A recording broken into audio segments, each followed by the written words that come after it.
Halo teman-teman info fotografi, apa kabarnya? Semoga dalam keadaan sehat selalu. Saya Ence Chin dan sayang sekali malam ini saya tidak bisa hadir live bersama teman-teman seperti biasanya. Karena pasca pandemi, info fotografi sudah mulai rutin membuka aktivitas offline. Seperti minggu lalu saya ke Bali untuk memotret acara merasi bersama beberapa teman-teman penggemar fotografi lainnya. Tapi jangan kecewa dulu, karena di video kali ini saya akan sharing pengalaman saya memotret Melasti di Bali bersama teman-teman info fotografi, yang tentunya akan sangat bermanfaat bagi teman-teman pemirsa yang suka hunting foto, terutama dengan tema budaya. Sejujurnya, saya sudah cukup lama tidak foto jauh di luar Jakarta. Selama pandemi COVID, paling 1-2 kali saja keluar kota, diantaranya ke Jawa Tengah dan ke Danau Toba. Di tahun 2023 ini, Bali merupakan tur fotografi yang pertama kita adakan. Meskipun waktunya singkat, tapi acaranya cukup padat, dari sunset, sunrise, sunset, sunrise lagi. Saya pernah memotret Melasti pada tahun 2019 yang lalu, diajak oleh teman saya, Roni Jakaria, seorang jurnalis foto internasional. Dari pengalaman tersebut, saya mengetahui bahwa memotret Melasti itu menuntut kita untuk aktif bergerak, dan acaranya sendiri sangat dinamis dan kadang tidak terduga. Oleh sebab itu, saya membawa gear yang ringkas dan fleksibel. Saya juga sarankan ke teman-teman yang ikut untuk pertama kalinya. Untuk hunting foto kali ini, saya memilih menggunakan kamera yang relatif baru, yaitu Panasonic Lumix S5 Mark II, dengan lensa utama Leica SL 2490mm f2,8-4. Teman-teman mungkin bertanya-tanya, mengapa lensanya kok lensa Leica ya? Karena Lumix dan Leica menggunakan mount yang sama, yaitu disebut L-mount. Sehingga kita bisa menggunakan lensa Leica SL ke kamera Lumix, dan sebaliknya, lensa Lumix S ini bisa juga dipasang di kamera Leica SL.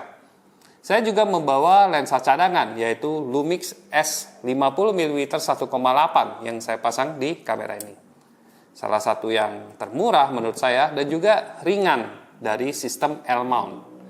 Selain itu, kamera compact Ricoh GR3X ini juga saya bawa karena ukurannya sangat kecil dan dia nggak makan tempat. Jadi ya udah, Pak, kalau misalnya tasnya masih muat, saya tinggal masukin saja. Kalau tidak terpakai juga nggak masalah. Untuk memotret acara budaya seperti Melasti, tripod sebenarnya tidak dibutuhkan. Tapi untuk ke Bali, tripod dibutuhkan untuk foto pemandangan, seperti waktu sunrise atau sunset misalnya. Dan untuk tour leader seperti saya, tripod itu membantu untuk foto bersama. Saya tinggal set aja, save timer 10 detik, supaya saya punya waktu untuk bisa masuk ke dalam rombongan untuk grup foto ya. Nah, Leica SL 2490mm memang agak berat nih. Lensa ini 1,14 kg. Tapi sangat saya butuhkan ya, yaitu kepraktisannya karena dia bisa zoom cukup lebar dari 24 sampai 90 mm. Tapi kalau misalnya saya potret sendirian, mungkin saja saya lebih bisa explore dengan lensa-lensa fix ya. Tapi saat itu, pikiran saya akan bercabang antara memotret sambil memperhatikan waktu, juga menjaga teman-teman yang lain. Jadi sulit untuk menggunakan lensa fix, apalagi yang manual fokus. Dari foto-foto yang saya ambil, saya menemukan banyak foto yang bagus diambil dengan jarak fokal yang lebar, sekitar 24-28 mm. Di beberapa kesempatan, saya merasakan 24 mm di full frame rasanya kurang lebar sedikit. Jadi, kalau teman-teman yang menggunakan kamera APS-C, lensa 24 mm itu ekuivalen dengan 16 mm. Jadi kemungkinan di masa depan saya akan membawa lensa yang lebih lebar seperti lensa 16-35 mm untuk full frame, atau kalau saya pakai kamera APS-C saya akan memilih lensa 10-24 mm kurang lebih. Untuk lensa 50 mm ini terus terang hampir saya tidak gunakan ya, karena gak ada banyak waktu untuk ganti lensa di lapangan. Dan juga agak beresiko karena di pantai itu banyak pasir, dan kalau misalnya lensa zoom biasanya lebih fleksibel dalam fotografi liputan semacam ini. Hanya saat sesi foto sharing saya coba gunakan 50 mm ini untuk memotret candid peserta yang sedang menyimak dengan penuh perhatian. Yang saya senangi dari trip kali ini adalah saya bisa bertemu dengan beberapa teman yang rutin menonton info fotografi. baik ya video biasa atau live show. Bahkan ada beberapa yang secara rutin mendukung channel info fotografi dengan mengirimkan kopi ya atau menjadi member. Sebagian lainnya adalah teman-teman lama yang sering ikut tur info fotografi. Ada yang pernah ikut saya ke Tibet dan juga Bhutan. Dan ada juga teman baru yang belum pernah saya jumpai sebelumnya. Di lapangan, saya juga bertemu dengan beberapa teman lama yang kebetulan juga ikut memotret Melasti. Memang, Pulau Bali ini sangat menarik untuk dipotret ya. Dari segi alam dan budaya juga bagus banget. Dalam tur ini, kita memotret Melasti dari pagi hari sebelum matahari terbit. Saat sampai di lokasi pantai yang di sebelah timur, sekitar pukul 6 ya, kita sudah mulai siap-siap dan melihat banyak banget orang yang sedang bersembayang. Baru saat matahari sudah terbit, sudah mulai muncul arak-arakan dari berbagai banjar. Banjar di Bali kira-kira setara dengan RW. Jadi satu desa itu terdiri dari beberapa banjar. Mereka membawa benda-benda pusaka untuk disucikan dengan air laut. Ya, tentunya pusaka-pusaka tersebut tidak direndam ke air laut secara langsung. Hanya melewati sedikit saja sebagai tanda simbolis. Selain itu, banyak banget orang Bali yang datang ke laut atau ke danau untuk menyucikan diri setahun sekali beberapa hari sebelum nyepi. Sebagian membawa kontainer seperti botol dan kendi untuk mengambil air laut sebagai lambang tirta amerta atau air kehidupan. Yang menjadi klimaks dan biasanya paling menarik bagi penggemar fotografi adalah saat terjadi kerauhan massal di saat upacara Melasti berlangsung. Kerauhan memiliki arti kedatangan roh atau spirit yang memasuki tubuh manusia. Kata lain yang mungkin lebih akrab adalah kerasukan atau kesurupan. Bedanya adalah kerauhan itu lebih dianggap memiliki nilai positif atau sakral. Karena roh yang memasuki adalah roh tingkat dewa atau alam yang lebih tinggi dari manusia.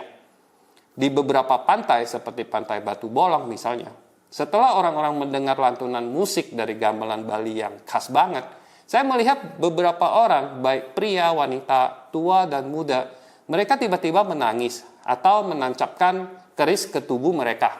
Ada juga yang berteriak atau meniru gerakan hewan seperti ikan. Setelah kerauhan, mereka biasanya berjalan atau berlari menuju ke laut. Dalam kondisi kerauhan massal tersebut, mereka akan memiliki energi yang berlebih. Meskipun ditusuk dengan benda tajam seperti keris atau terkena api, mereka tidak sampai luka fatal. Hanya setelah mereka diciprati dengan air suci oleh pendeta-pendetanya, baru akan perlahan sadar kembali. Saat memotret di pantai siang itu, saya pribadi sempat merasakan peristiwa yang agak janggal, di mana kaki kanan saya yang sedang terendam air laut tiba-tiba sakit saat saya mau berjalan. Seperti keseleo seperti itu, kalau digerakkan. Maka dari itu, saya sempat terdiam di tempat, lalu meminjam bahu teman saya yang kebetulan memotret dekat saya, dan kemudian membantu saya berjalan ke tepian. Uniknya, setelah di darat, saya tidak merasakan apa-apa lagi. Mungkinkah ada makhluk spiritual yang terganggu dengan keberadaan saya, atau ingin merasuki saya dari bagian kaki?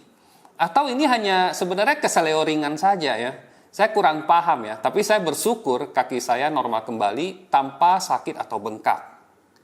Dalam memotret fenomena yang unik di masyarakat Bali ini, tentunya tidak mudah untuk memotret. Karena posisi fotografer harus tepat dan siap untuk memotret. Dengan populernya fenomena ini, banyak banget orang berdesak-desakan untuk ikut memotret. Sebagian menggunakan kamera DSLR, ada yang mirrorless, dan juga ponsel. Turis-turis yang sedang berlibur di pantai itu juga penasaran dan berusaha mendekati dan memotret atau merekam video. Karena kejadiannya di pantai yang terbuka untuk umum. Oleh sebab itu, mendapatkan clean shot ya alias tidak bocor di latar belakangnya menjadi hal yang sangat sulit untuk semua fotografer. Hanya dengan posisi yang pas seperti posisi di dalam air dan mengantisipasi pergerakan subjek dari jauh itu memungkinkan hasil foto yang menarik dan bersih. Karena banyaknya foto yang dalam tanda kutip bocor, maka muncul pertanyaan dari murid-murid atau peserta tur seperti apakah boleh kalau misalnya orang-orang yang tidak pas tersebut dihapus dengan menggunakan teknologi digital seperti editing. Sebenarnya, kalau untuk dokumentasi pribadi saja, menurut saya bebas-bebas saja.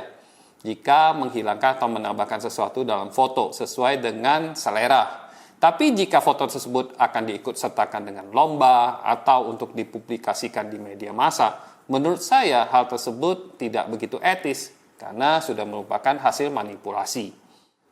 Memang untuk mendapatkan foto yang bagus dan juga bersih, dibutuhkan keberanian fotografer untuk bisa cukup dekat dengan orang-orang yang difoto, supaya hasil fotonya lebih dramatis, dan juga jangan lupa untuk berdoa dan jangan melamun, supaya teman-teman tidak ikut kerasukan roh juga.